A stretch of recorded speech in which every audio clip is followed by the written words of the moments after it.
الشيطان الرجيم وما أمروا إلا ليعبدوا الله مخلصين له الدين حنفاء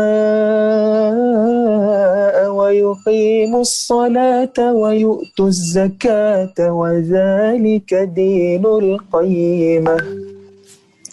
Alhamdulillah, puji syukur kita panjatkan kepada Allah. Siang menjelang sore hari ini Allah kumpulkan kita di majelis ilmu. Mudah-mudahan dengan begitu Allah mudahkan jalan kita semua menuju surganya. Amin. Amin. Salawat dan salam kita panjatkan kepada Allah. Semoga selalu terlimpah curah kepada idola kita, teladan kita, bisa terus bersolawat kepadanya, mengamalkan sunnah-sunnahnya agar kita terpilih di antara umatnya yang mendapatkan syafaat di akhirat. Amin. Yang saya hormati dan saya muliakan Kepala Sekolah SMP Islam Al-Azhar 4, Dewan Guru sekalian, dan yang paling saya cintai adik-adik semuanya, baik dari SMP Islam Al-Azhar ataupun siswa-siswi dari DKI Jakarta dan juga Mataram ya, yang ikut di kegiatan Porsaina siang hari ini dan rangkaian acara ke depan ya, di Musabaqah, MTQ dan lain sebagainya. Yang saya hormati dan saya muliakan juga moderator ada Pak Firman dan Ustadz Wahid ya. Mohon izin Ustadz, saya sharing sama adik-adik nih. Jadi biar santai, kayaknya nggak usah panggil saya Ustadz Muzamil, panggil aja Kak Muzamil lah. Baik. Anggap aja kakak lagi sharing sama adik-adiknya gitu ya, lagi berbagi.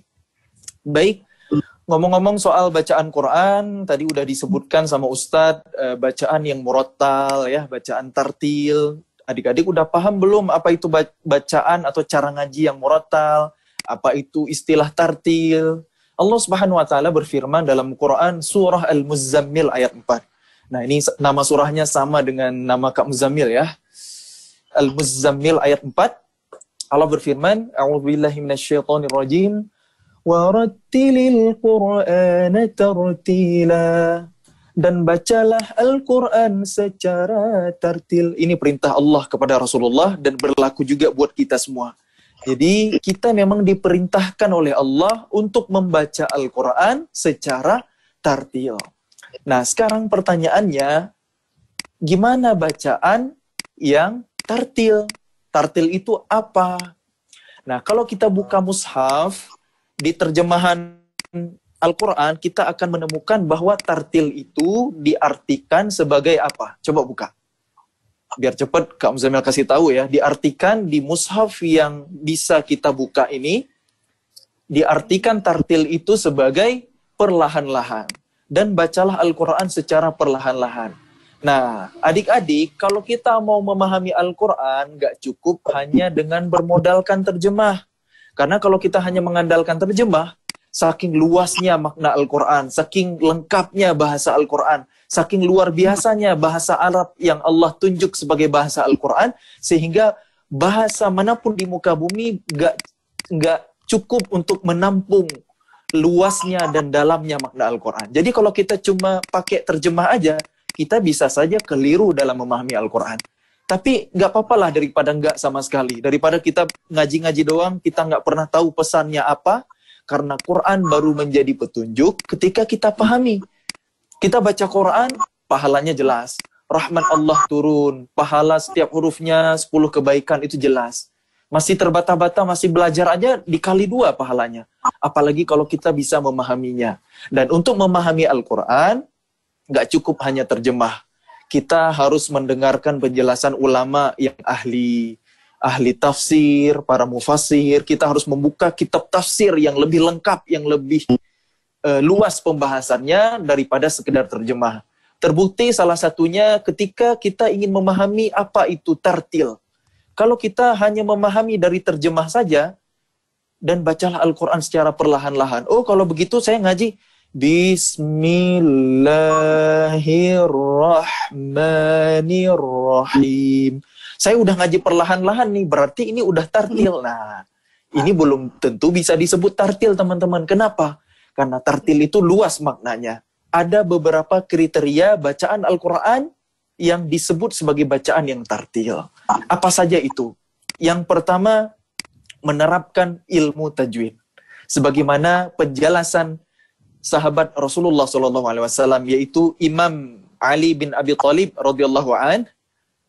Sayyidina Ali berkata, at-tartil tajwidul huruf wa ma'rifatul wuquf. Tahu nggak artinya apa adik-adik? Tajwidul huruf wa ma'rifatul wuquf. At-tartil tajwidul huruf wa ma'rifatul wuquf. Apa itu? Membaguskan setiap huruf dan mengenali tempat berhentinya. Nah, ini definisi tartil yang pertama ya menurut Sayyidina Ali bin Abi Thalib. Jadi, bacaan yang tartil itu adalah bacaan yang benar. Bacaan yang sesuai dengan aturannya. Cara bacanya yang kita kenal hari ini sebagai ilmu tajwid itu diambil dari ucapan Sayyidina Ali, tajwidul huruf, yang artinya membaguskan setiap huruf, wa ma'rifatul wuquf, dan mengenali tempat berhenti. Hari ini ilmu tajwid adalah disiplin ilmu untuk membaguskan bacaan Quran. Makhrajnya benar, sifatnya tepat, sesuai dengan bacaan Rasulullah. Ilmu tartil sendiri, ilmu tajwid sendiri itu baru dirumuskan oleh ulama ahli qiraat sekitar 2 abad setelah Quran turun. Di zaman Nabi belum ada ilmu tajwid. Karena bacaan Quran ya udah benar aja, diajarkan secara langsung kepada para sahabat. Nabi aja belajar langsung kepada Jibril, inna sanulqi 'alaika qawlan tsaqila. Dengan istilahnya itu talaqi, guru mencontohkan, murid menirukan. Nah, itu talaqi namanya. Rasulullah membaca Quran, sahabat Nabi menirukannya. Nah, begitu pengajaran Quran pada zaman Rasul dulu. Nah, seiring berkembangnya zaman, supaya lebih memudahkan dalam belajar, baru dirumuskan teori. Ya, untuk menjaga ilmu ya, dirumuskan teori. Makanya kita kenal hari ini ada ilmu tajwid, hukum nun mati, izhar, iqlab ya. Nun mati ketemu ba, hukumnya iqlab. Kalau kamu ketemu dia, kapan ijab? Masih SD ya, masih SMP, masih jauh. Jangan mikirin gituan dulu ya. Itu jok-jok aja nih, biar nggak ngantuk siang-siang. Nah, adik-adik, jadi bacaan tartil yang pertama adalah bacaannya itu benar. Karena hari ini kita udah terpaut jauh dari zaman Rasulullah. Kita kalau mau belajar Al-Quran ke ulama qiraat terbatas ahli qiraatnya, maka kita hari ini untuk mengetahui bacaan yang benar, kita merujuk ke teorinya dulu, ke ilmu tajwidnya dulu, baru praktek. Tapi sejatinya dalam Islam itu harusnya praktek duluan yang harus benar. Karena hukum mempelajari ilmu tajwid itu fardu kifayah. Ada yang masih menjaga ilmu itu, kita terbebas. Adapun hukum membaca Al-Quran yang sesuai dengan ilmu tajwid itu fardu ain, wajib. Jadi kita nggak apa-apa kalau nggak hafal teorinya, kita nggak tahu ikhfa, izhar, mad tabi'i, mad wajib, mad jaiz, kita nggak kenal nggak apa-apa. Tapi ketika ngaji harus benar. Gitu ya, bisa dipahami ya kurang lebih teman-teman. Jadi itu yang pertama, kita wajib benar bacanya. Apakah kita menghafal teorinya atau enggak, itu urusan nomor 2, yang jelas ngajinya harus benar. Artinya ketika kita nggak belajar lewat teori, bisa jadi kita belajar lewat praktik langsung ke seorang guru. Jadi itu yang pertama, bacaan yang tartil itu bacaannya benar. Oke, lanjut ya. Yang kedua apa? Yang kedua, kenapa tartil itu diterjemahkan sebagai perlahan-lahan? Karena ada tujuannya teman-teman. Di tafsir Ibnu Katsir, Al-Imam Ibnu Katsir menjelaskan ya, ketika menguraikan tafsir surah Al-Muzammil ayat 4 itu, bacaan Rasulullah SAW dalam riwayat itu sangatlah baik, sangatlah hati-hati, sangatlah perlahan-lahan. Apa tujuannya dibaca dengan tempo yang perlahan-lahan? Tujuannya adalah untuk memahami makna bacaan Al-Quran yang sedang dilantunkan.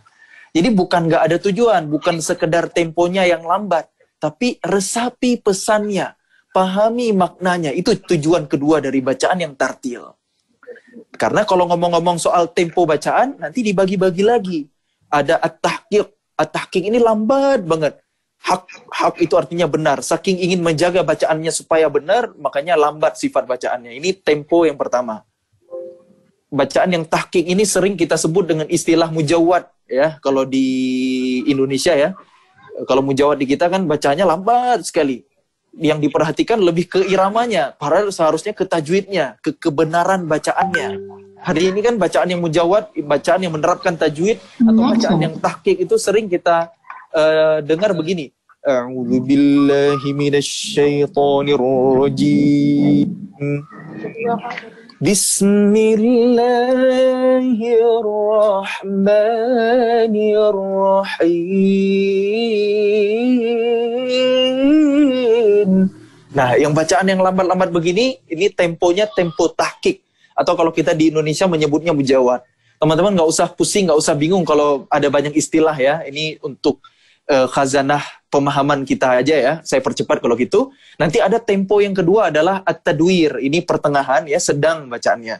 Bacaan yang murattal seperti yang kita kenal hari ini bisa jadi at-tadwir ya. Imam memimpin salat. Alhamdulillahi rabbil alamin. Ini tadwir. Nah, nanti yang ketiga ada hadr. Hadr ini bacaan yang cepat sekali. Alhamdulillahirrabbilalamin, ar-Rahmanirrahim, maliki yaumiddin. Ini untuk menghafal, untuk murajaah hafalan. Bagi para hafiz, ini bacaannya tadwir. Jadi ada 3 level tempo bacaan Quran. Nah, bacaan yang tartil bukan hanya ngomongin tempo bacaan. Karena tujuan membaca lambat itu, dan bacaan lambat cepat itu kan relatif ya. Tujuannya adalah untuk memahami makna bacaan Al-Quran yang sedang dilantunkan. Pesan-pesannya sampai kepada kita. Jadi ketika kita membaca Al-Quran misalnya di surah Al-Isra. Wa qadha rabbuka alla ta'budu illa iyyahu wa bil walidaini ihsana. Paham nggak kita dengan kalimat, dengan firman Allah, wa bil walidaini ihsana, dan berbuat baiklah kepada kedua orang tua. Nah, kalau kita membaca Al-Quran secara tartil, seharusnya kita memahami makna pesan Allah di balik ayat itu. Maka dalam keseharian kita akan berusaha berbuat baik, berbakti kepada kedua orang tua.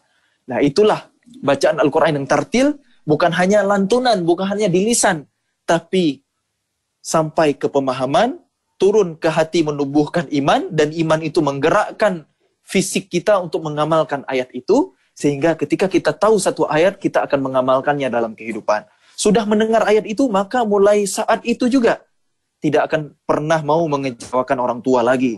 Ketika Allah berfirman, "Fala taqul lahuma uff", jangan kalian mengatakan kepada keduanya meskipun hanya sekedar aja nggak boleh, apalagi yang lebih dari itu. Maka mulai hari ini berusaha merendahkan suara di depan mereka, tidak meninggikan suara, tidak membentak, patuh ketika disuruh, berusaha menyenangkan mereka. Itulah insan yang Qur'ani. Jadi bacaannya bukan hanya di lisan, bukan hanya di mulut, tapi berpengaruh dalam kehidupan. Nah, itulah bacaan yang tartil, teman-teman. Itu yang kedua ya. Baru yang ketiga. Yang ketiga apa? Taghanni. Apa itu taghanni? Sebelum Kak Muzammil jelasin, Kak Muzammil rangkum dulu biar nggak bingung ya. Jadi bacaan yang tartil itu, produknya bacaan murattal ya. Itu tartil cara bacanya, murattal bacaannya, biar nggak bingung ya. 3 kriterianya. Yang pertama tadi, tajwid, benar ya bacaannya, membaguskan bacaannya. Yang kedua, tadabbur, memahami maknanya. Yang ketiga, taghanni, memperindah dengan suara. Menghias lantunan Quran dengan suara terbaik yang kita miliki. Ini taghanni. Sesuai dengan firman Allah, sesuai dengan sabda Rasulullah SAW dalam sebuah hadis riwayat Imam Muslim. Zayyinul Quran bi aswatikum. Hiasilah Al-Quran dengan suara-suara kalian. Atau dalam hadis yang lain, masih riwayat Muslim, laisa minna man lam yataghanna bil Quran. Bukan golongan kami yang tidak bersenandung dengan Al-Quran, yang tidak melakukan Al-Quran. Nah, ternyata menghias Al-Quran dengan suara itu dianjurkan oleh Rasulullah. Tapi ingat, prioritasnya dari bacaan yang tartil nomor berapa? Nomor 3. Nomor 3 ya. Nomor 3, karena percuma bacaan Quran kita merdu suaranya, indah iramanya, kalau tajwidnya berantakan. Yang nomor 1 itu harusnya yang wajib. Kalau kita nggak memahami maknanya, makin ngaji makin keras hati kita. Makin ngaji suara bagus dipakai untuk pamer, dipakai untuk riya, dipakai untuk membangga-banggakan diri. Suara gue keren nih, wah kamu nggak bisa ngaji sebagus saya. Buat apa? Ini kan sifat-sifat iblis yang seperti ini ya. Merasa diri lebih baik daripada Adam. Khalaqtani min nar, engkau ciptakan aku ya Allah dari api. Wa khalaqtahu min tin, dan engkau ciptakan dia dari tanah. Takabur, menyombongkan diri, ingkar kepada Allah. Ini bukan sifat ahli ilmu yang seperti ini. Bukan seperti ini yang kita inginkan. Makanya prioritas mengiramakan Quran itu yang ketiga. Tujuannya apa? Supaya kita semangat membaca Al-Quran. Supaya menjadi syiar. Supaya orang senang dengan lantunan Al-Quran.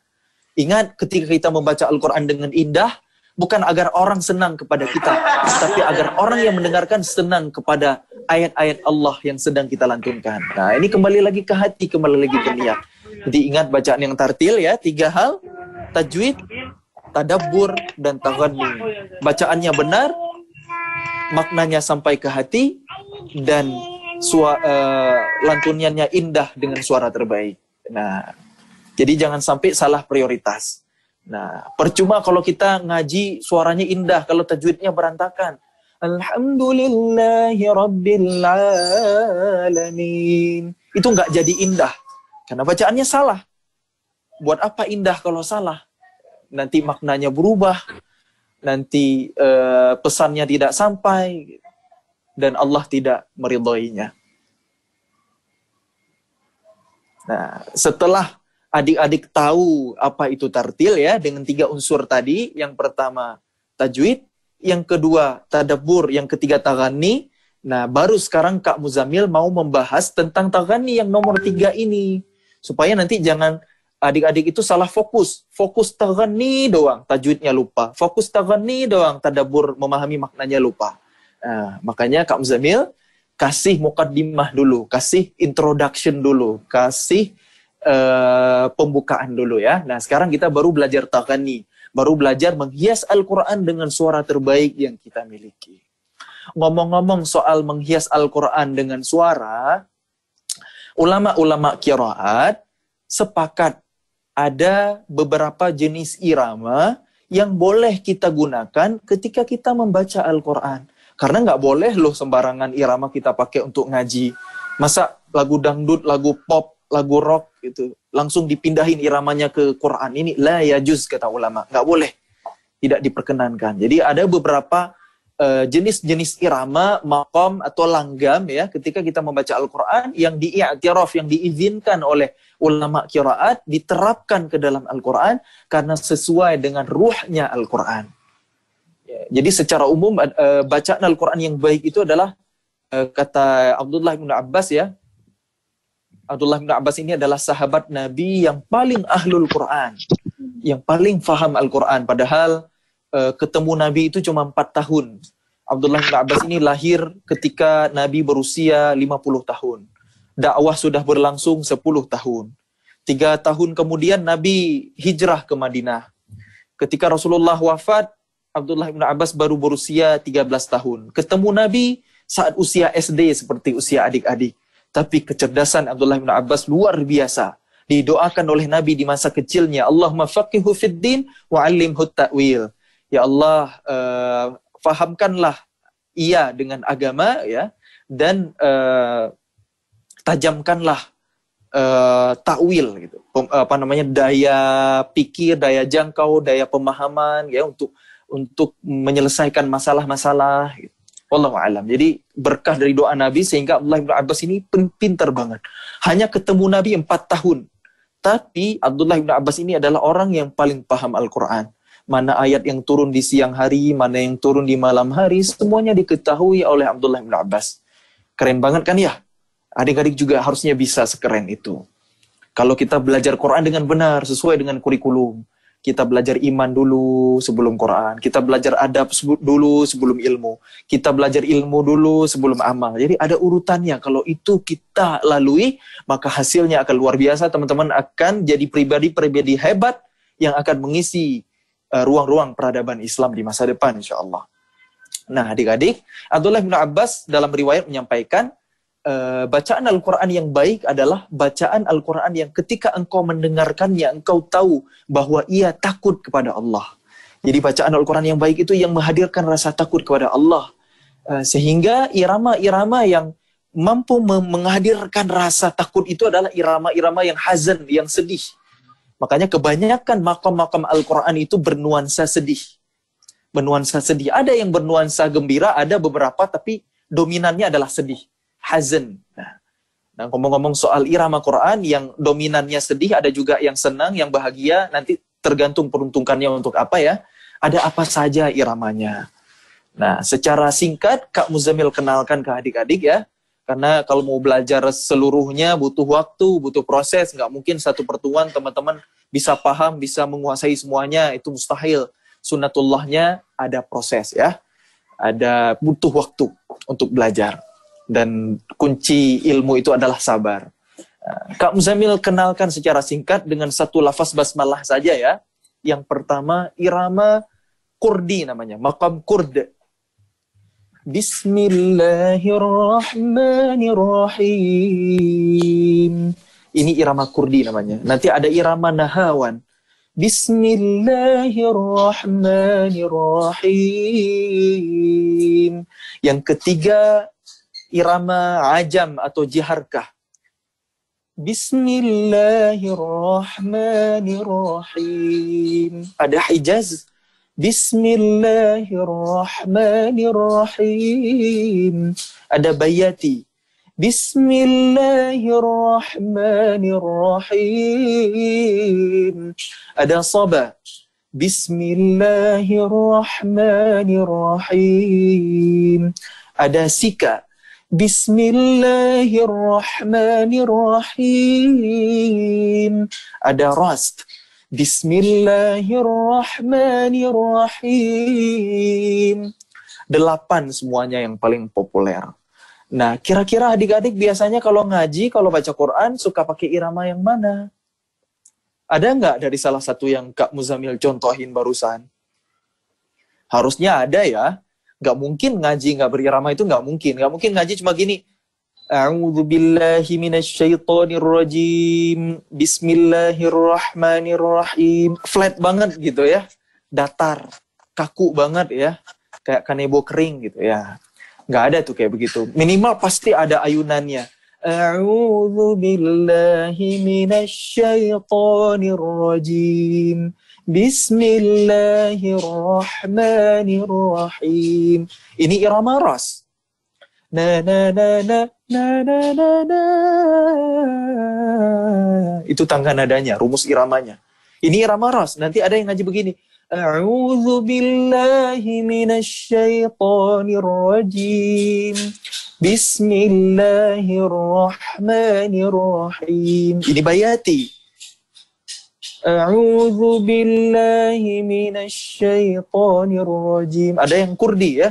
A'udzu billahi minasyaitonir rajim. Bismillahirrahmanirrahim. Ini Kurdi ya. Kurdi dan Bayati ini mirip-mirip, dekat-dekat. Jadi ada 8 irama yang paling terkenal. Kalau di musabaqah biasanya yang cabang tilawah atau cabang mujawwad itu cuma 7. Karena Bayati itu karena Kurdi itu numpang di Bayati. Kurdi itu numpang di makom Bayati, makanya sering disebut Bayati Kurdi Khitami itu sebagai Bayati penutup. Fabi ayyi ala'i rabbikuma tukadziban. Sadaqallahul azim. Ini Bayati Kurdi, gabung ya. Irama Kurdi sama Bayati itu digabung kalau di mujawwad. Tapi kalau di murattal, Kurdi bisa berdiri sendiri, Bayati bisa berdiri sendiri.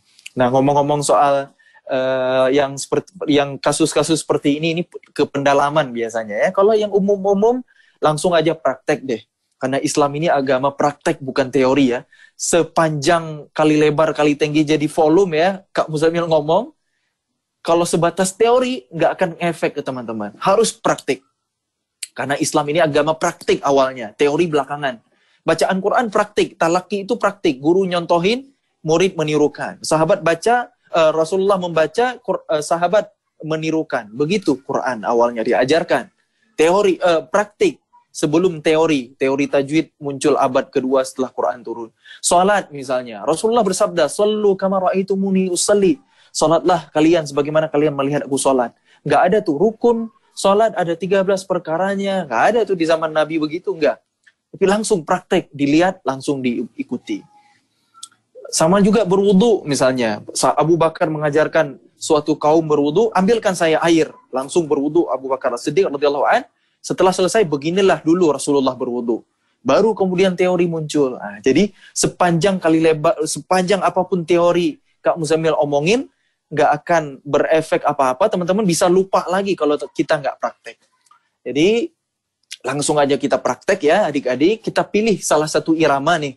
Irama yang mana nih yang mau kita ngajiin bareng-bareng. Kita coba aplikasiin bareng-bareng ke lantunan Al-Quran. Dari 7 tadi, atau udah lupa lagi ya, ada 8 ya total semuanya kalau ditartil. Kak Muzammil pilihin aja deh satu ya. Irama Kurdi boleh nggak? Ini irama yang lumayan sering Kak Muzammil bawain di rekaman-rekaman Kak Muzammil yang ada di YouTube, yang ada di Instagram. Ini sering banget pakai irama Kurdi. Boleh ya? Oke, kalau gitu kita coba dulu. Kita coba dulu di suratul Fatihah. Surah Al-Fatihah, karena ini ummul Quran, induknya Quran. Nggak sah sholat kita kalau kita nggak baca Al-Fatihah. Makanya kita coba dulu ya ke yang paling basic itu di surah Al-Fatihah, irama Kurdi. Kak Muzammil bacain dulu, adik-adik ikutin ya. Tadi kan ada tilawah tuh dari salah satu siswa dari SMP Islam Al-Azhar di awal acara. Nah itu Kak Muzammil amatin secara umum itu iramanya Kurdi ya, sama ini. Rumus iramanya sama, mungkin variasinya aja yang berbeda. Kak Muzammil baca dulu, teman-teman simak ya. Ini surah Al-Fatihah dengan irama Kurdi. A'udzu billahi minasy syaithanir rajim. Bismillahirrahmanirrahim. Alhamdulillahi Rabbil Alamin Ar-Rahmanir Rahim Maliki Yawmiddin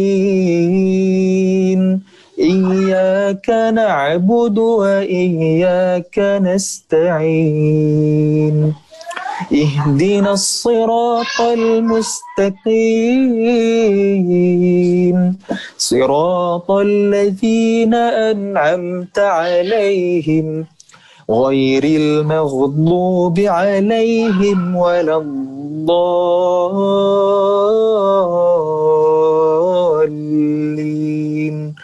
آمين. Nah ini irama Kurdi dengan salah satu variasi versi Kak Muzammil.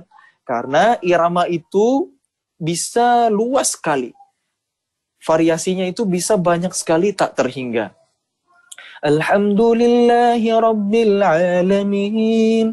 Alhamdulillahi Rabbil Alamin. Nah buat adik-adik yang masih awal-awal belajar, yang masih pemula, coba kuasai dulu satu variasi irama dari irama Kurdi. Teman-teman boleh ngikutin qori favorit teman-teman, boleh siapa aja, boleh Toha Al-Junaid, ini diantara Syekh qori imam yang pakai irama Kurdi ya, ada Toha Al-Junaid, Syekh Mishari Rashid Al-Hafasi lumayan sering pakai irama Kurdi, kadang-kadang dicampur dengan Nahawan ya. Atau kalau di Indonesia boleh dengerin Kak Muzammil, qori Salim Bahanan, atau Taqi Malik, Ibrahim El-Haq, dan lain sebagainya. Itu lumayan sering pakai irama Kurdi ya, karena memang irama Kurdi ini sangat familiar di telinga kita. Di panggung-panggung hafiz Indonesia sering kita temukan juga irama Kurdi ini ya.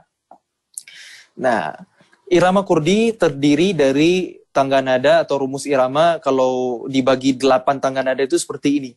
Na na na na na na na na na na na na na na na. 6, 5, 4, 5, 4, 3, 4, 3, 2, 3, 2, 1. Alhamdulillahi Rabbil Alamin. 6, 5, 4. Ar-Rahmanir Rahim. 5, 4, 3. Maliki Yawmiddin. 4, 3, 2. Iyyaka na'budu wa iyyaka nasta'in. 3, 2, 1. Nah, itu kalau turun secara tangga nada ya. Turun secara teratur, pelan-pelan ujungnya begitu. Kalau sulit, terlalu rumit, maka kita sederhanakan. 4, 3, 2, 1. Alhamdulillahi Rabbil Alamin. Ar-Rahmanir Rahim. مالك يوم الدين إياك نعبد وإياك نستعين. Itu level beginner lah, level pemula banget. Ujungnya itu tanpa ayunan, flat. Atau 2 ayunan bisa juga. 5-4-4-3, 5-4-4-3, 6-5-4-5-4-4-3, 3-2-2-1. Nah, gitu. Alhamdulillahi Rabbil Alamin, Ar-Rahmanir Rahim, Maliki Yawmiddin, Iyyaka na'budu wa iyyaka nasta'in.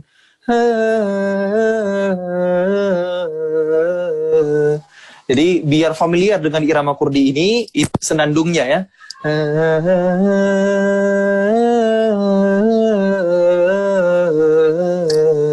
Karena aplikasi dari irama kurdi ini bukan hanya di bacaan Quran. Nasyid yang pakai irama kurdi banyak. Ummi, summa ummi. Itu kurdi juga ya. Nanti kalau di azan, Allahu Akbar, Allahu Akbar. Na na na na na na na na. Paham ya sampai di sini? Oke, langsung aja deh kita praktek. Tadi kalau 4, 3, 2, 1 turun secara pelan-pelan. Ada juga yang merumuskan irama dengan 3 level gitu. Irama yang pertama naik, irama yang kedua sedang, irama yang ketiga turun.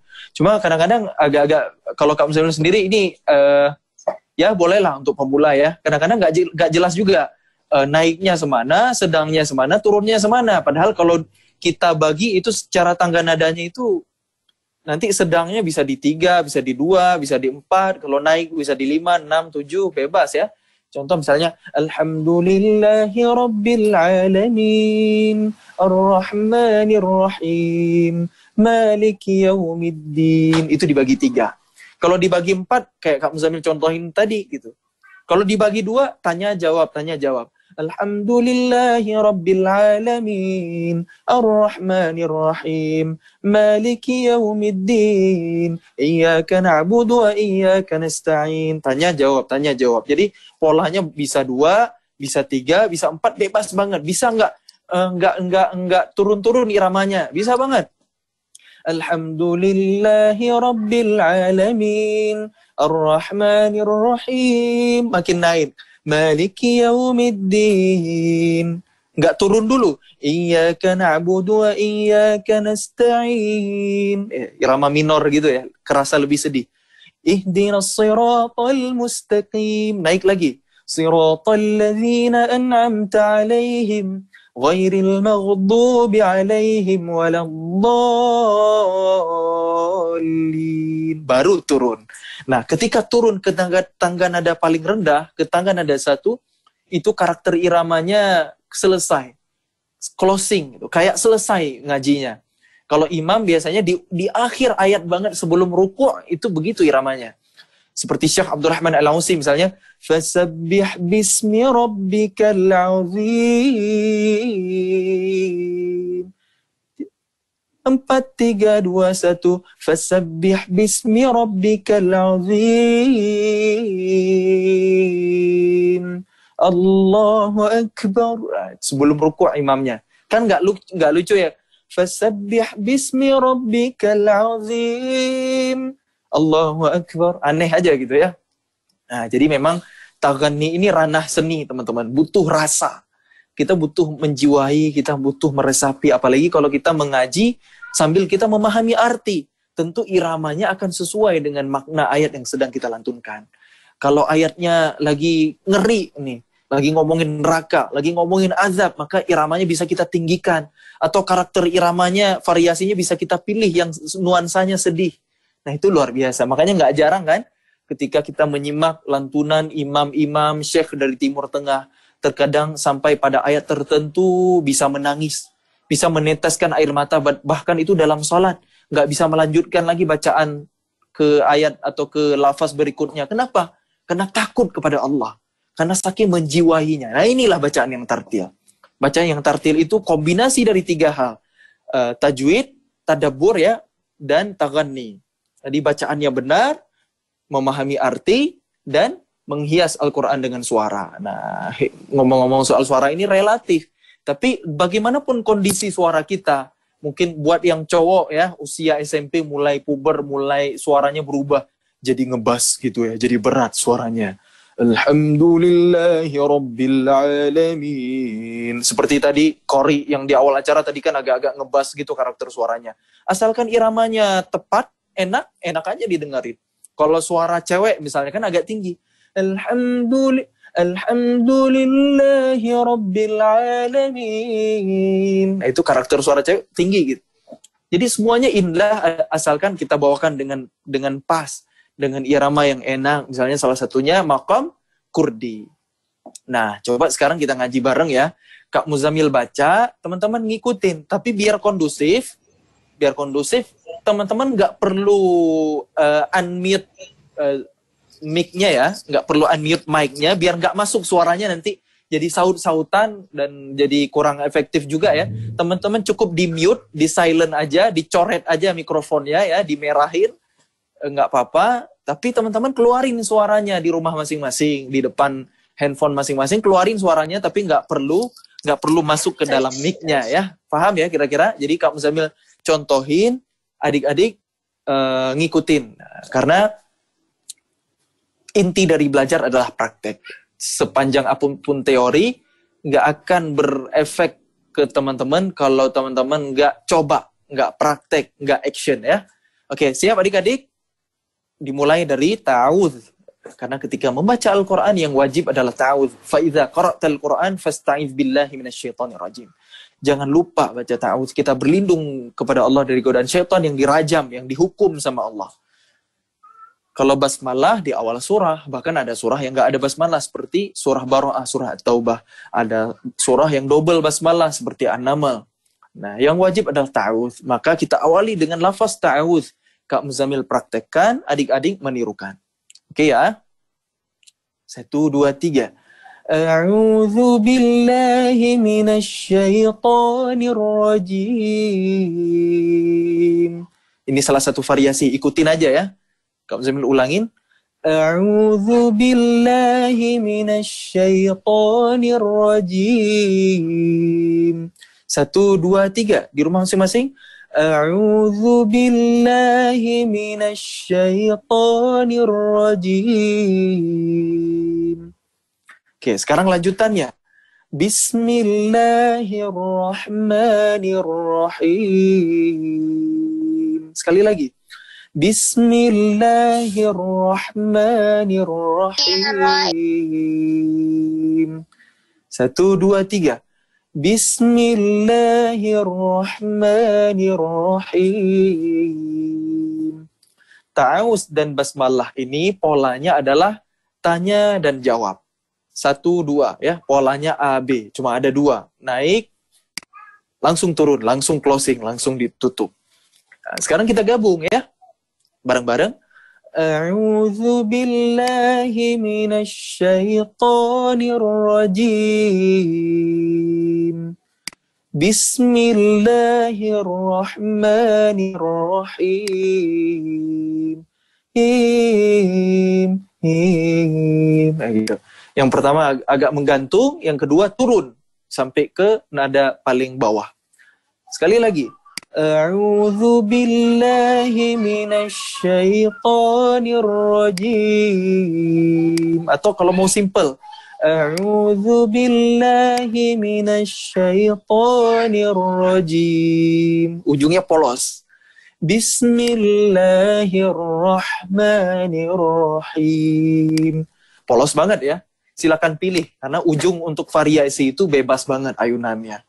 Nanti lama-lama teman-teman saking dengan seringnya berusaha menirukan, sering-sering dengerin murotal dari qori favorit, ngikutin pelan-pelan. Nanti lama-lama pemahaman irama teman-teman akan semakin meningkat dan ketika teman-teman baca Al-Quran nanti akan indah insya-Allah.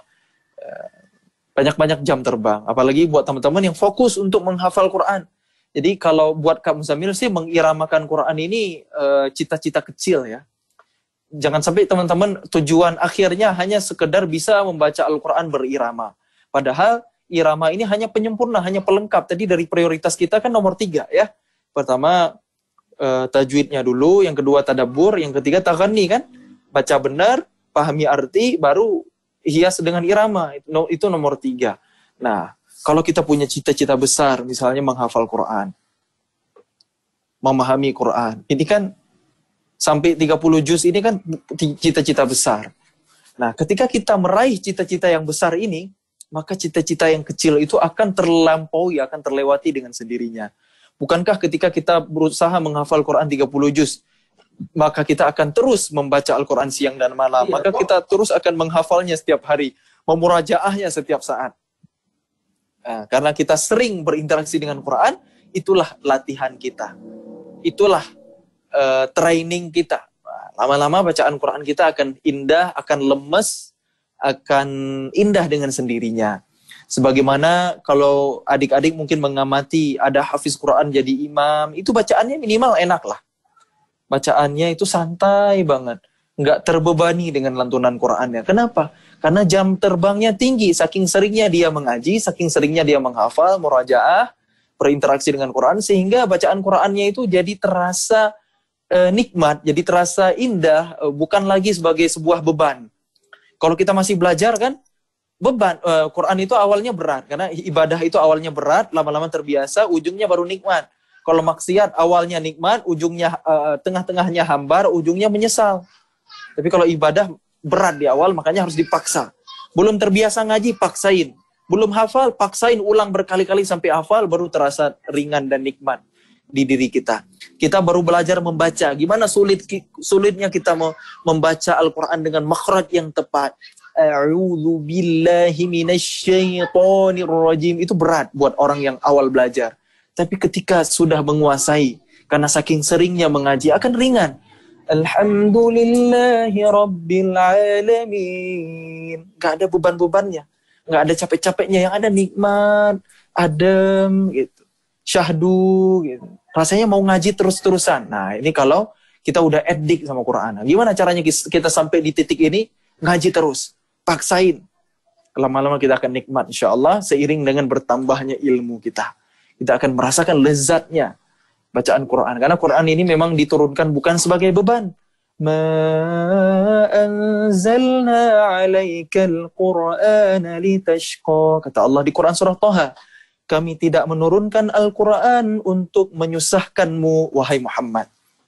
Jadi Quran ini bukan beban. Quran ini adalah syariat, Quran ini adalah keindahan. Ketika kita mendengar ada perintah, ada larangan, itu pasti yang terbaik buat kita. Makanya kita menjalininya harus dengan iman. Para sahabat Nabi dibekali dengan iman dulu 13 tahun di Mekah, baru dibebani dengan syariat, perintah, larangan, ibadah. Ketika di Madinah itu 10 tahun lebih singkat waktunya. Makanya kalau kita hari ini kok sholat kok berat, baca Quran kok berat, itu tandanya iman kita yang belum kuat adik-adik. Makanya coba kita yakin Allah yang menciptakan kita, yakin Allah yang menciptakan alam semesta, yang menjamin rizki makhluk-makhluknya, yang menjamin keberlangsungan alam semesta. Sebelum kita belajar ilmu apapun ya, belajar ilmu alam, ilmu IPA, ilmu fisika, biologi, kita kenal Allah dulu, siapa yang menciptakan ini semua. Maka dengan begitu, barulah kita akan tunduk, kita akan sami'na wa ata'na, akan ringan dalam menjalankan syariat perintah Allah. Bukan sebagai beban, karena kita tahu hakikat hidup kita di dunia memang wa ma khalaqatul jinna wal insa illa liya'budun. Gitu adik-adik. Baik, kita lanjut lagi ke belajar irama ya. Jadi ini seling-selingan dengan pesan-pesan hikmah ya, biar ada manfaat pertemuan kita hari ini. Bukan sekedar belajar irama, tapi bagaimana Quran itu berefek dalam kehidupan kita. Ini yang jauh lebih penting adik-adik ya. Baik, kita lanjut lagi ke irama kurdi. Tadi baru ta'awuz dan basmalah ya. Kita ulang lagi. A'udzu billahi minasyaitonir rajim. Bismillahirrahmanirrahim. Tanya dan jawaban. Itu untuk basmalah dan ta'awuz dan basmalah. Lanjut ke ayat kedua dari surah Al-Fatihah ya. kita pakai pola dari tinggi ke rendah ya. Ada 4 level ya. Alhamdulillahi Rabbil Alamin. Alhamdulillahi Rabbil Alamin. Yang lebih tinggi lagi ya. Alhamdulillahi Rabbil Alamin. Ar-Rahmanir Rahim. Maliki Yawmiddin. Iyyaka na'budu wa iyyaka nasta'in.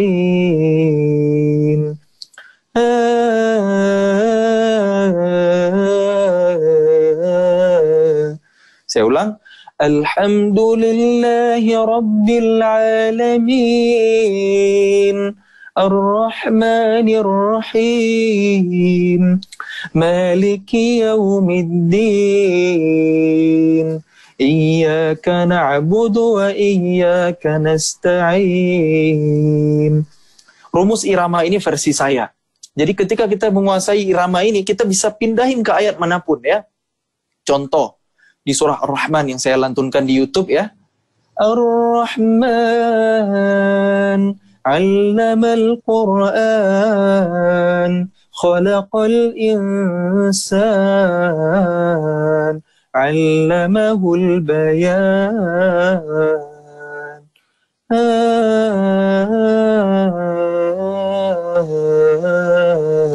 4, 3, 2, 1. Paham ya kira-kira? Jadi kalau udah bisa yang banyak udah bisa, nanti kalau yang sederhananya yang cuma 21, yang 3, 21 itu udah masuk, udah include di dalamnya. Itu lebih mudah insyaallah. Kita belajar dulu yang lebih kompleks ya, yang banyak sekalian nih, biar nanti yang sederhananya terasa lebih simple. Kita ulang lagi. Alhamdulillahi Rabbil Alamin. 654. Ar-Rahmanir Rahim. 543. Maliki Yawmiddin. 432. Iyyaka na'budu wa iyyaka nasta'in. 321. Jadi keindahan itu terasa di transisi irama, di perpindahan tangga nadanya itu ya. Alhamdulillahi Rabbil Alamin. Ar-Rahmanir Rahim. Maliki Yawmiddin. Iyyaka na'budu wa iyyaka nasta'in. Sekarang bareng-bareng Kak Muzammil. Bareng-bareng ya. 1, 2, 3. Alhamdulillahi Rabbil Alamin. Bisa ya? Kita lanjut. Ar-Rahmanir Rahim. Maliki Yawmiddin. Iyyaka na'budu wa iyyaka nasta'in. Kita ulang lagi dari awal. 1, 2, 3. A'udzu billahi minasy syaithanir rajim. 432. Bismillahirrahmanirrahim. 321. Nah, untuk ta'awuz dan basmalah kita langsung di 432 dan 321, langsung ke yang ujungnya 2 dan 1. Nah, kalau nanti dari ayat kedua sampai ayat ke-5 itu kita pakai pola dari 4, 3, 2, 1 ujung-ujungnya. Paham ya kira-kira? A'udzu billahi minasy syaithanir rajim. Bismillahirrahmanirrahim. Bismillahirrahmanirrahim. Langsung ke ujungnya ya, ke tangan nada 1. Nah sekarang ayat keduanya ujungnya 4. Alhamdulillahi Rabbil Alamin. Ar-Rahmanir Rahim. Maliki Yawmiddin. Iyyaka na'budu wa iyyaka nasta'in. Kalau yang polos, Alhamdulillahi Rabbil Alamin Ar-Rahmanir Rahim Maliki Yawmiddin Iyyaka na'budu wa iyyaka nasta'in. Paham ya? Nah, sekarang kita lanjut ke ayat berikutnya. Ayat ke-6.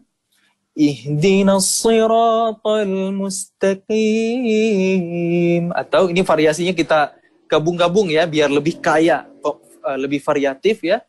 Ihdinas siratal mustaqim. Nah, ini trademark Kak Muzamil ya. Biasanya pakai irama begini, ayunan begini. Ihdinas siratal mustaqim. Atau ihdinas siratal mustaqim. Ihdinas siratal mustaqim. Itu lebih polos lagi, lebih sederhana lagi. Ihdinas siratal mustaqim. Lebih sederhana lagi. Siratal ladzina an'amta 'alaihim ghairil maghdubi 'alaihim waladdallin. Amin.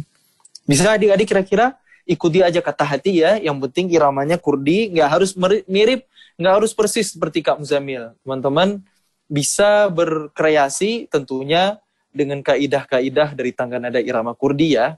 Boleh ke irama apapun boleh kok. Mau nyampur ke Hijaz, nyampur ke Bayati itu boleh banget. Karena Taghani ini ranah seni. Seni itu nggak ada aturan yang kaku, yang baku, yang harus begitu, nggak ada. Bebas banget. Naik tinggi, naik turunnya itu bebas banget. Nanti kalau ayat-ayat panjang misalnya ya, gimana praktek irama kurdi ayat panjang? Kan tangga nadanya na na na na na na na na. Naik aja turun terus. Lam yakunil ladzina kafaru min ahlil kitabi wal musyrikina munfakkina hatta ta'tiyahumul bayyinah. Jadi naik turun naik turun naik turun. Rasulun minallahi yatlu suhufan mutahharah fiha kutubun qayyimah. Nah, gitu ya adik-adik. Baik, tadi dari Dewan Guru atau panitia ya, ada request untuk ngaji belajarnya itu di ayat panjang di Al-Isra dari ayat 17 sampai 14, Al-Kahfi dari ayat 107 sampai 110 gitu. Ini cuma lumayan panjang ya. Kalau untuk online agak sulit karena saya nggak bisa mendengar feedback dari teman-teman. Kalau dibuka mic-nya jadi ribut ya, nggak fokus dengerin yang mana. Jadi Kak Muzamil bacain aja ya. Dari contoh penerapan irama kurdi dengan pola variasi di surah Al-Fatihah tadi, kira-kira kalau dibawain ke ayat panjang akan seperti apa? Ya, teman-teman kalau mau menyimak atau mengikuti masing-masing di rumah boleh ya, coba buka surah Al-Isra dari ayat 14 sampai ayat 17. Kalau di Mushaf Utsmani itu halaman 283 ya. Coba dibuka surah Al-Isra ayat 14 sampai 17, Kak Muzamil bacain pakai irama kurdi. Kira-kira penerapannya seperti apa ya? Sudah ketemu semuanya? Surah ke berapa? Surah ke-17. 17. Ayat 14 sampai 17. Oh, kalau yang dibuka di slide itu bukan ayat 14 ya. Tadi saya nerimanya dari ayat 14. Ini ayat 9 ini. Boleh juga dari ayat 9 boleh ya? Ya. Dari ayat 9 aja boleh. Nah, ini di slideshow ada mulainya dari ayat 9. Kita mulai aja dari ayat 9 kalau gitu. Udah ketemu ya? Atau lihat di layar aja, teman-teman ya. A'udzu billahi minasy syaithanir rajim. Inna هذا القرآن يهدي للتي هي أقوم ويبشر المؤمنين الذين يعملون الصالحات أن لهم أجرا كبيرا وأن الذين لا يؤمنون بالآخرة أعتدنا لهم عذابا أليما ويدعو الإنسان بالشر دعاءه بالخير وكان الإنسان عجولا وجعلنا الليل والنهار آيتين فمحونا آية الليل وجعلنا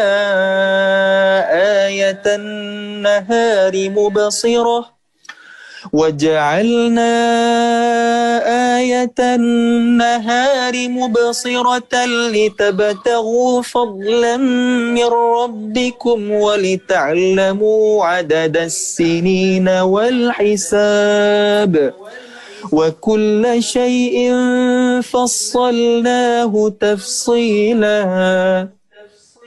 وكل إنسان ألزمناه طائره في عنقه ونخرج له يوم القيامة كتابا يلقاه منشورا اقرأ كتابك كفى بنفسك اليوم عليك حسيبا من اهتدى فإنما يهتدي لنفسه ومن ضل فإنما يضل عليها ولا تزر وازرة وزر أخرى وما كنا معذبين حتى نبعث رسولا وإذا أردنا أن نهلك قرية أمرنا متر فيها ففسقوا فيها فحق عليها القول فدمرناها تدميرا وكم أهلكنا من القرون من بعد نوح وكفى بربك بذنوب عباده خبيرا بصيرا صدق الله العظيم. Nah, jadi gitu adik-adik penerapan irama kurdi di ayat-ayat yang panjang. Naik turunnya itu bebas banget, ikuti kata hati ya.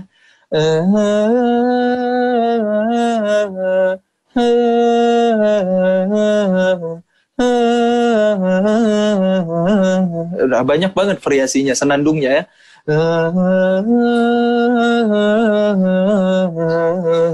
Tinggal diterapkan ke ayat sesuai dengan ayatnya, sesuai dengan tajwid yang ada, dengan wakaf ataupun ibtida yang ada. Nah, kalau kita memahami makna ayat yang sedang kita baca, kita tahu sebaiknya ini kita tinggikan iramanya di ayat yang mana. Karena kalau sembarangan kadang-kadang, walaupun sah-sah saja ya, nggak ada aturan, di sini harus naik, di sini harus turun, nggak ada. Bebas banget. Semuanya boleh. Cuma kalau lebih sesuai, karena kita menghayati makna itu akan jauh lebih baik, akan lebih terasa tartilnya, akan menyentuh hati orang-orang yang mendengarkannya. Harapannya kan begitu ya, bacaan Al-Quran yang menggerakkan. Jadi seperti kata Abdullah bin Abbas, bacaan yang ketika kau mendengarkannya, engkau tahu bahwa ia takut kepada Allah. Jadi mudah-mudahan kita bisa membaca Al-Quran dengan lebih baik, dengan tartil, dan yang paling penting Allah ridha. Ketika kita suaranya bagus, kita perdengarkan kepada orang-orang, menjadi imam, ikut musabaqah, ikut MTQ, maka niatkan syiar agar orang senang kepada Al-Quran, agar kita semakin semangat untuk membersamai Quran. Bukan supaya orang senang sama kita, bukan supaya kita bisa menunjukkan bahwa suara saya bagus. La haula wala quwata illa billah. Jadi kalau muncul dalam hati, wah suara saya bagus nih, wah saya ngajinya udah keren nih, itu langsung istighfar. Astagfirullahaladzim, la haula wala quwata illa billah. Kita ini nggak ada apa-apanya. Nggak ada sepersekian dari keindahan suara Nabi Daud alaihissalam dalam melantunkan kitab Zabur. Nggak ada apa-apanya dibandingkan merdunya lantunan-lantunan indah di surga nanti, ya. Jadi apa yang mau kita sombongkan? Suara kita pun titipan dari Allah. Allah uji dengan batuk dikit, udah nggak bisa ngapa-ngapain. Yang kena COVID, nafas aja susah. Boro-boro ngaji, ya. Makanya selagi Allah kasih kita kesehatan, yuk semangat untuk membersamai Quran, baca Quran, hafal Quran, murojaah Quran, pahami makna-makna Al-Quran. Itu yang paling penting ya, agar kita bisa amalkan dalam kehidupan. Jadi coba tadi surah Al-Fatihah, resapi maknanya. Ayat yang saya baca barusan di surah Al-Isra, baca terjemahnya minimal. Agar tumbuh iman kita di dalam hati dan kita bisa mengamalkan setiap ayat yang kita pahami, yang pernah kita dengarkan. Ya, apalagi untuk surah Al-Fatihah, surah yang kita bawa dalam salat. Gimana salat kita akan fokus, akan khusyuk kalau kita nggak ngerti apa yang kita baca. Ketika kita membaca dengan tartil, harusnya itu ibarat gini ya. A'udzu billahi minasyaitonir rajim. Itu dalam hati kita gini. Aku berlindung kepada Allah dari godaan syaitan yang dirajam. Bismillahirrahmanirrahim. Dengan nama Allah yang Maha Pengasih, Maha Penyayang. Alhamdulillahi Rabbil Alamin. Segala puji bagi Allah, Tuhan alam semesta. Ar-Rahmanir Rahim, yang Maha Pengasih, Maha Penyayang. Maliki Yaumiddin, yang menguasai hari pembalasan. Iyyaka na'budu wa iyyaka nasta'in. Hanya kepada Engkau kami menyembah, kami beribadah, dan hanya kepadamu ya Allah kami memohon pertolongan. Ihdinas siratal mustaqim. Apa yang kita minta kepada Allah? Tunjukilah kami jalan yang lurus. Siratal ladzina an'amta alaihim, yaitu jalan orang-orang yang Engkau anugerahkan nikmat kepada mereka. Ghairil maghdubi alaihim, bukan jalan orang-orang yang Engkau murkai, yang Engkau marahi. Waladdallin, dan bukan pula jalan mereka yang sesat. Nah, teman-teman semua yang disayang Allah, siratal mustaqim, jalan yang lurus, jalan orang-orang yang Allah beri nikmat. Siapa mereka? Minan nabiyyin wasiddiqin wasyuhada'i wassalihin. Kata ulama tafsir, jalan orang-orang yang Allah titipkan ilmu dan mereka mengamalkannya. Jadi yang hari ini kita udah dapat ilmu, jangan sampai ilmu hanya sekedar sebagai wawasan. Pastikan ilmu itu untuk kita amalkan dalam kehidupan. Karena ini jalan yang selamat, jalan yang lurus itu jalan orang berilmu dan mengamalkannya. Kita berlindung kepada Allah, bukan jalan-jalan orang-orang yang Engkau murkai, al-maghdubi alaihim, golongan yang dimarahi Allah. Siapa mereka? Orang-orang Yahudi, umat Nabi Musa, Bani Israel ya. Kenapa mereka dimarahi Allah, dimurkai Allah? Karena mereka Allah berikan ilmu, tapi mereka tidak mau mengamalkannya. Mereka Allah berikan Taurat, tapi mereka mengabaikannya. Tidak mau beramal. Mereka membantah. Mereka menolak perintah. Nah ini, al-maghdubi alaihim, waladdallin, dan bukan pula jalan orang-orang yang sesat. Siapa ini? Umat Nasrani. Kenapa? Karena mereka beramal, tapi tidak punya ilmu. Mereka bilang Tuhan itu tiga dalam satu dalam tiga. Itu kan nggak ada ilmunya. Wa yunziral ladzina qalu ittakhadallahu walada, untuk memperingatkan orang-orang yang mengatakan bahwa Allah mengambil seorang anak. Ma lahum bihi min ilm wa la abaihim. Mereka tidak punya ilmu dan tidak pula nenek moyang mereka. Jadi kalau punya ilmu nggak diamalkan Allah marah. Kalau kita beramal tapi nggak ada ilmu, kita sesat. Nah, tapi yang siratal mustaqim adalah ilmu kemudian kita amalkan. Nah, mudah-mudahan kita ini ya, kita golongan yang ini. Makanya kita mohon kepada Allah siang dan malam dalam sholat kita. 17 kali minimal dalam sehari, dalam setiap rakaat sholat kita. Ihdinas siratal mustaqim, ya Allah tunjuki kami jalan yang lurus. Nah, yang jalan seperti apa? Yang itu tadi, ada ilmu kita amalkan. maka adik-adik hari ini belajar ilmu apapun, belajar ilmu Quran ini yang nomor satu harusnya. Karena ketika kita belajar Quran, sebelum ilmu sains, sebelum ilmu yang lain, kita akan menggunakan ilmu-ilmu sains itu nanti untuk memudahkan ibadah kepada Allah.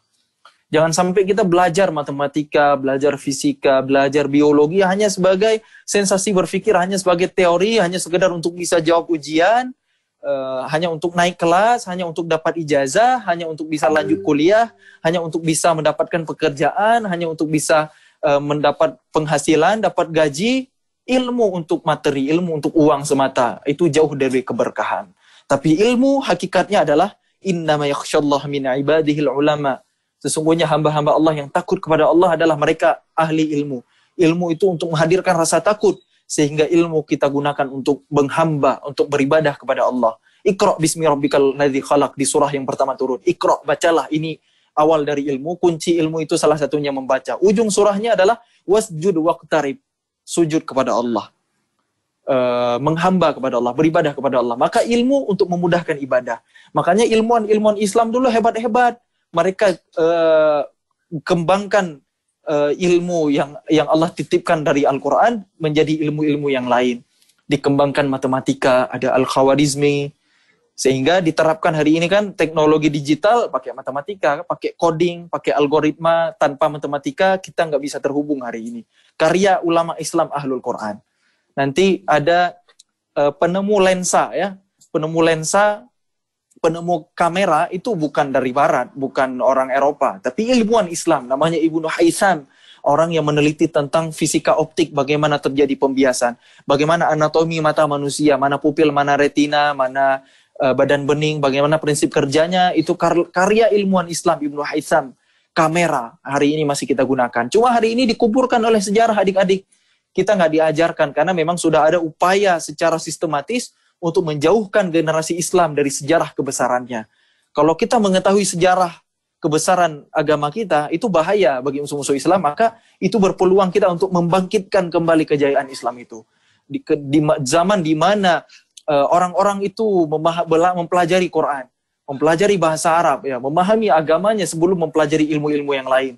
Kalau hari ini kan kita sangat mendewakan sains, ilmu umum, ilmu eksak ya, sampai-sampai cita-cita adik-adik kalau saya tanya mau jadi apa, kebanyakan yang jawab jadi dokter, jadi insinyur, jadi arsitek. Jarang banget yang jawab saya mau jadi ulama. Itu jarang di hari ini. Kenapa? Karena nggak tahu, padahal sebaik-baik profesi adalah menjadi ulama, menjadi dai, karena al-ulama warasatul anbiya. Bedanya kalau ulama-ulama zaman dulu itu selain paham ilmu agama, itu paham umum. Ahli sains di zaman keemasan Islam, 13 abad lamanya, itu mereka semua adalah ahlul Quran dari kecilnya. Mereka hafal Quran, mereka paham Quran, dan mereka jadikan wahyu untuk mengembangkan ilmu pengetahuan. Kalau hari ini kan ilmu pengetahuan hanya sebagai Al-Quran kan hanya sebagai tempelan.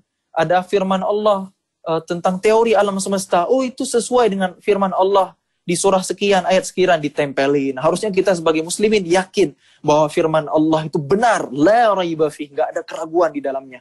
Sehingga kita akan mengembangkan ilmu pengetahuan untuk kemaslahatan manusia. Bukan seperti hari ini, teknologi canggih tapi bumi makin rusak. Polusi udara, bumi bolong, ekosistem laut rusak, muncul penyakit aneh-aneh, anak lahir cacat, lahir autis, dan lain sebagainya. Itu adalah ulah teknologi hari ini. Teknologi canggih, instrumen kehidupan manusia mudah, tapi manusianya rusak, alamnya rusak. Beda ketika dulu muslimin yang memimpin bumi 13 abad lamanya, ketika daulah Islamiyah masih berjaya. Muslimin sadar betul firman Allah, wala tufsidu fil ardi ba'da islahiha. Janganlah kalian membuat kerusakan setelah bumi itu diperbaiki. Maka adik-adik, jadikan momen musabaqah ya, perlombaan ini sebagai awal adik-adik semuanya untuk menjadi pribadi-pribadi yang Qurani, yang memperbaiki bumi ini, yang menjadi khalifah di muka bumi sebagaimana perintah Allah. Kita menjadi khalifah ya. Wa idz qala rabbuka lil malaikati inni ja'ilu fil ardi khalifah. Memakmurkan bumi, memimpin bumi, mengelola bumi ini. Bumi ini hanya akan selamat kalau dipimpin dengan syariat Allah. Kalau dikelola dengan aturan Allah, dengan Al-Quran, dengan sunnah nabinya. Tanpa itu bumi ini akan rusak. Terbukti hari ini yang kaya makin kaya, miskin makin miskin. Mungkin bumi makin rusak. Tapi dengan syariat Allah, dengan zakat, dengan wakaf. Hari ini wakaf udah mulai dilirik. Kenapa? karena syariat Islam adalah solusi. Terbukti peradaban Islam berjaya, nggak ada orang miskin, nggak ada orang sengsara, semuanya sejahtera ketika menerapkan Al-Quran dan Sunnah. Hari ini coba lihat negara yang menerapkan syariat pasti makmur. Brunei Darussalam, hukum Allah ditegakkan, itu nggak ada pengangguran. Anak kecil baru lahir langsung dapat tunjangan dari negara. Makmur, barokah. Nah, begitu mudah-mudahan nanti generasi Islam yang bangkit ya, harapan besar ada di adik-adik semuanya. Bukan hanya fasih baca Quran, tapi nanti hafal Quran, paham Quran, sampai menjadikan Al-Quran sebagai sumber ilmu tertinggi, mengembangkan peradaban, menjalankan kekhalifahan di muka bumi ini, insyaAllah. Wallahu a'lam bishawab. Barakallahu fikum adik-adik, semoga bermanfaat sharing dari Kak Muzamil. Mohon maaf lebih dan kurangnya. Kak Muzamil kembalikan lagi ke moderator. Barakallahu fikum.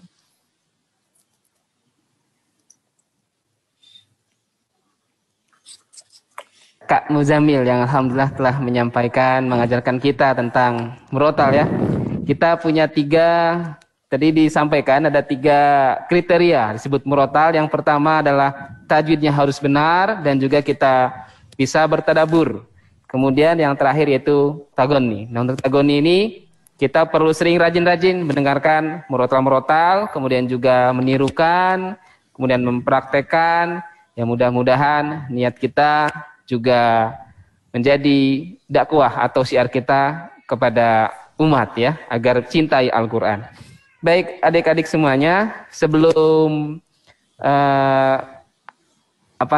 ke selanjutnya, yaitu barangkali ada pertanyaan, Kak Muzamil mohon izin, mungkin jika ada pertanyaan dari adik-adik, minta waktunya ya.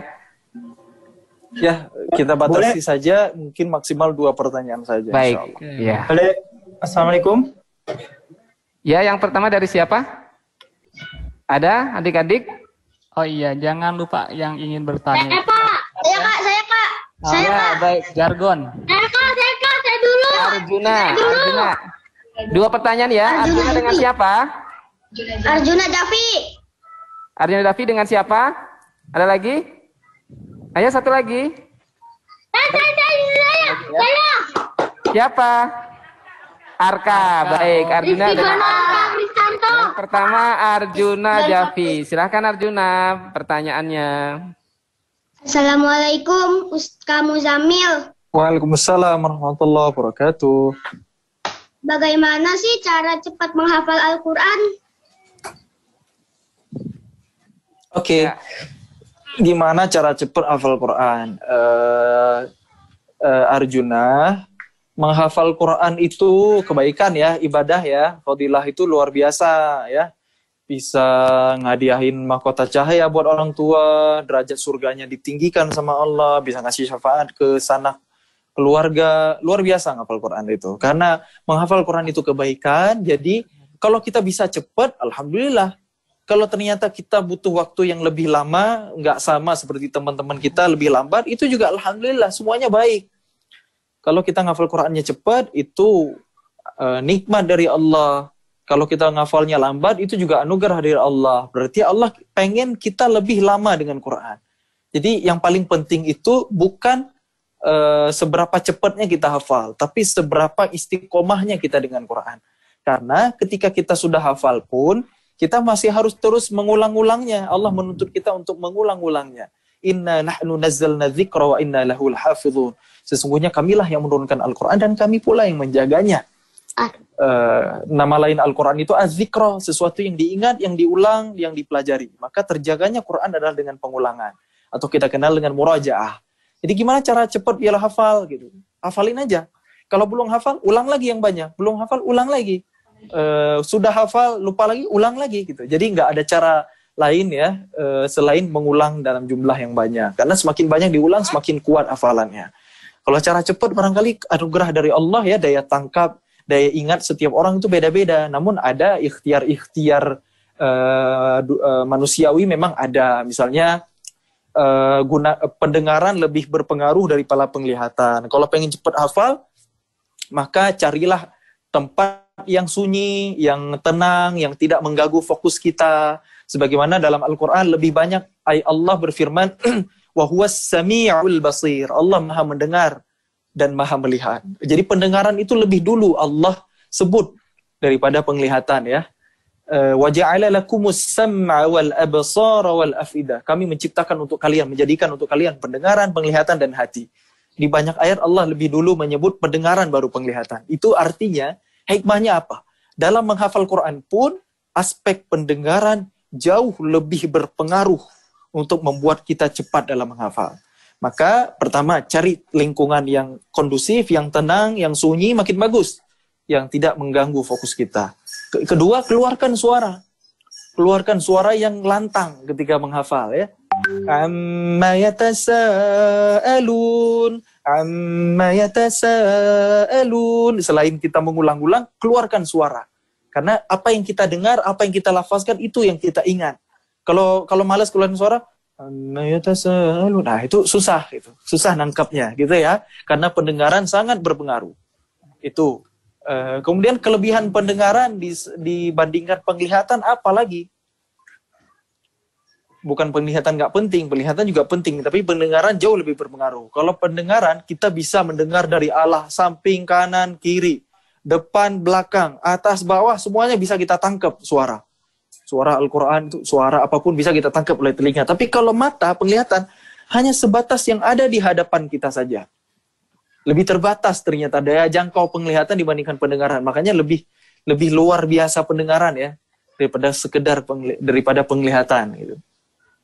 Nah, kemudian baru yang kedua didukung oleh penglihatan. Ada orang yang Allah uji dengan tidak bisa melihat tunanetra, tapi mereka tetap bisa menghafal Quran karena mereka bisa mendengarkan ya.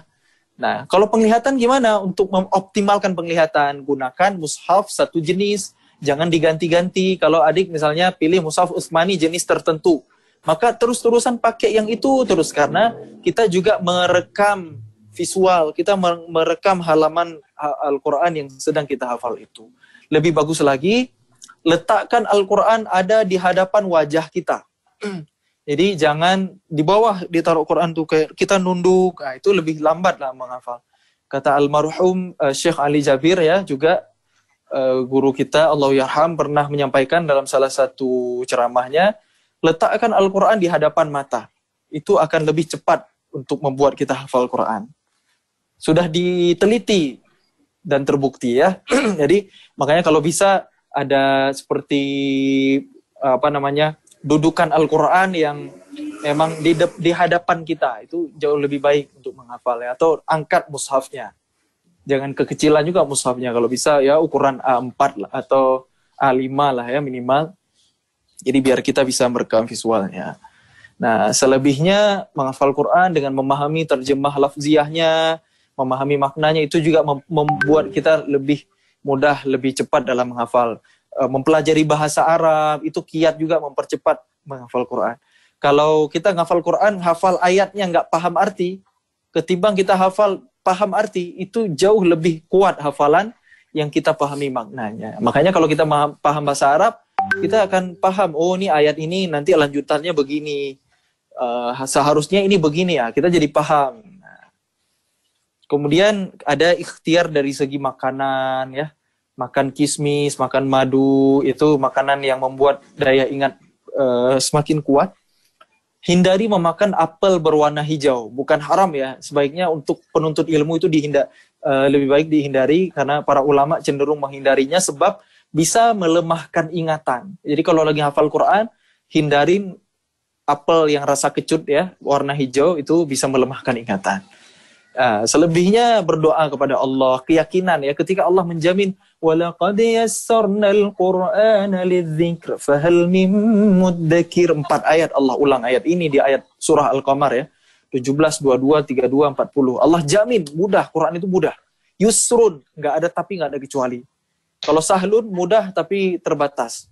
Belajar bahasa Arab terbatas. Anak kecil lahir besar di Arab mudah buat dia, sulit buat kita yang bukan bahasa ibu. Tapi menghafal Quran mudah buat orang Arab, buat bukan orang Arab, buat anak kecil, buat orang tua, buat orang tunanetra, buat orang orang autis, berkebutuhan khusus, semuanya mudah semua Quran. Udah terbukti, kita melihat buktinya di tengah-tengah kita banyak yang hafal Quran meskipun fisiknya terbatas. Jadi ketika kita yakin Quran ini udah dijamin sama Allah mudah, maka insya Allah Allah akan berikan kemudahan itu kepada kita. Maka harus yakin babnya adalah iman. Iman sebelum Quran, adab sebelum ilmu, takwa, wattaqullaha wa yu'allimukumullah. Makin kita bertakwa, makin Allah mudahkan kita jadi ahlul Quran. Tingkat setelah yang wajib, tingkatkan yang sunnah. Hindari maksiat. Nah, ini nasihat Utsman bin Affan, sahabat Nabi yang sibuk luar biasa, tapi selalu khatam Quran setiap hari. Kata Sayyidina Utsman bin Affan, orang yang bersih dari dosa dan maksiat tidak akan pernah puas dengan Quran. Jadi coba cek hari ini, kalau kita kok baru ngaji bentar udah ngantuk, baru ngaji bentar kok udah capek, udah bosen. Itu bukan Qurannya yang ngebosenin, kitanya yang bermasalah karena dosa menutupi hati kita. Jadi kita dan Al-Quran itu ada dua kemungkinan. Maksiat menghalangi kita dari Al-Quran, atau Al-Quran menghalangi kita dari maksiat. Mudah-mudahan Allah beri kita istiqomah. Allah marhamna bil Quran. Barakallahu fikum. Jazakumullah khairan pada Ustaz Muzamil. Baik, tadi Arjuna pertanyaannya, jadi harus sering murojaah, sering dengar ya. Ya, Sama-sama. iya. Berarti satu lagi dari Arka ya. Mana Arka? Abis apa? Pak. Abis Arka nanti saya Pak. Cuma 2 pertanyaan Abig ya. Mohon maaf, nanti di lain kesempatan. Baik, Arka. Arka Pak. dipersilakan. Ayo Arka. Assalamualaikum Pak Muzamil. Waalaikumsalam warahmatullahi wabarakatuh. Bagaimana cara menadakan suara Al-Quran dengan bagus? Oke. Gimana cara menadakan Al-Quran, Al-Quran dengan bagus? Itu secara umum tadi udah kita pelajari ya. Pertama kita mendengarkan, kedua kita berusaha menirukan. Nah, cuma suara orang itu kan berbeda-beda. Kadang-kadang suara qori yang kita dengar dengan suara kita sendiri itu berbeda. Maka kita harus melakukan penyesuaian pitch atau level suara, level nada.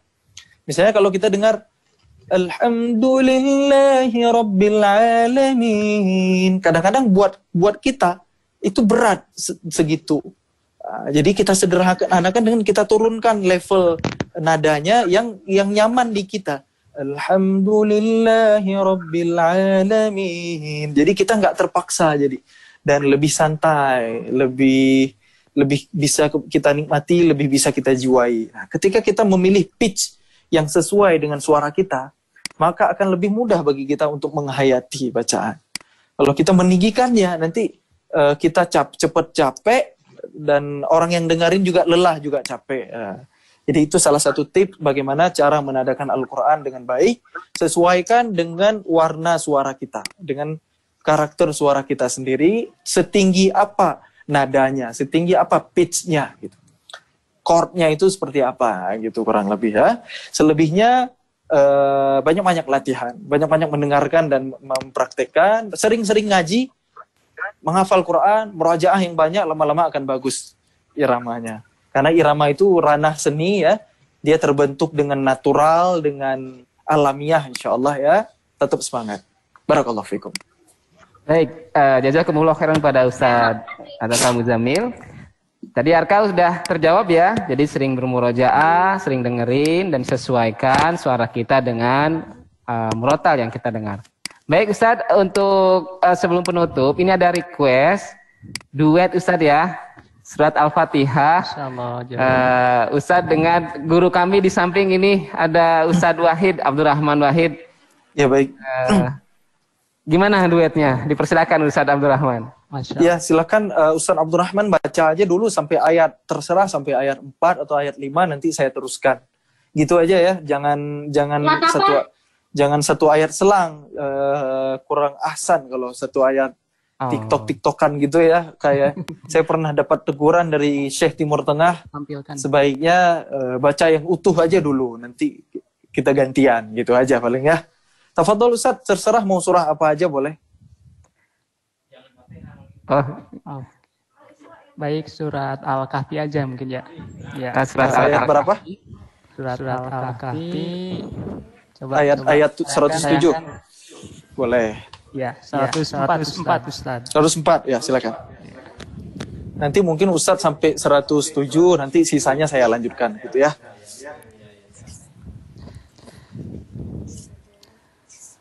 Bismillah. A'udzu billahi minasy syaithanir rajim. Bismillahirrahmanirrahim. الذين ضل سعيهم في الحياة الدنيا وهم يحسبون أنهم يحسنون صنعا أولئك الذين كفروا بآيات ربهم ولقائه فحبطت أعمالهم فلا نقيم لهم يوم القيامة وزنا ذلك جزاؤهم جهنم بما كفروا واتخذوا آياتي ورسلي هزوا.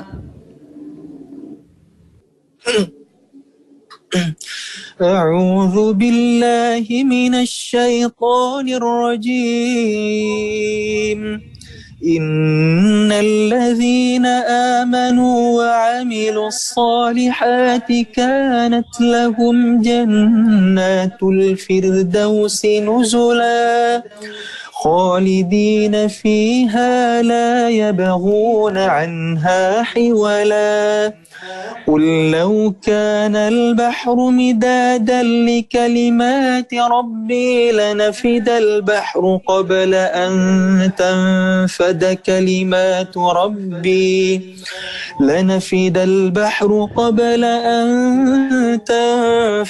كلمات ربي ولو جئنا بمثله مددا قل إنما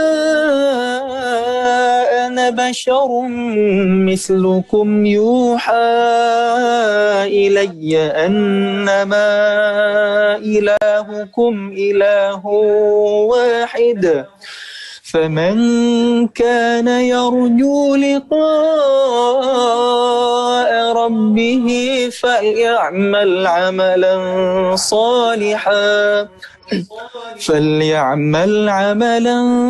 صالحا ولا يشرك بعبادة ربه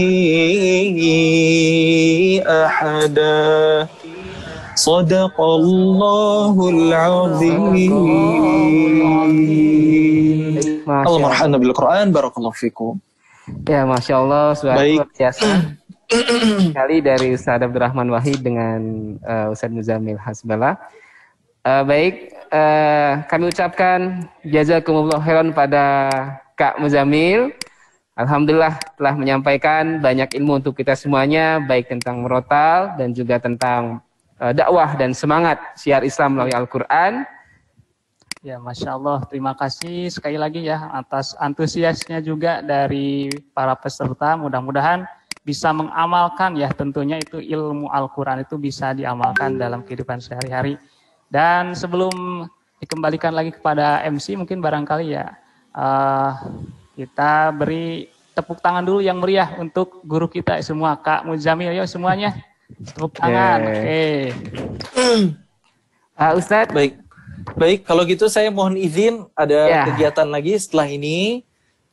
Lebih dan kurangnya saya mohon maaf. Mudah-mudahan bisa berjumpa di lain kesempatan ya. Kalau nggak dalam suasana pandemi, kita bisa bertemu langsung ya. Insyaallah ada hikmahnya tentunya insyaallah. Baik, saya akhiri dengan mengucapkan doa kifaratul majelis. Subhanakallahumma bihamdik asyhadu an la ilaha illa ant astaghfiruka wa atubu ilaik. Wassalamualaikum warahmatullahi wabarakatuh. Waalaikumsalam. Waalaikumsalam.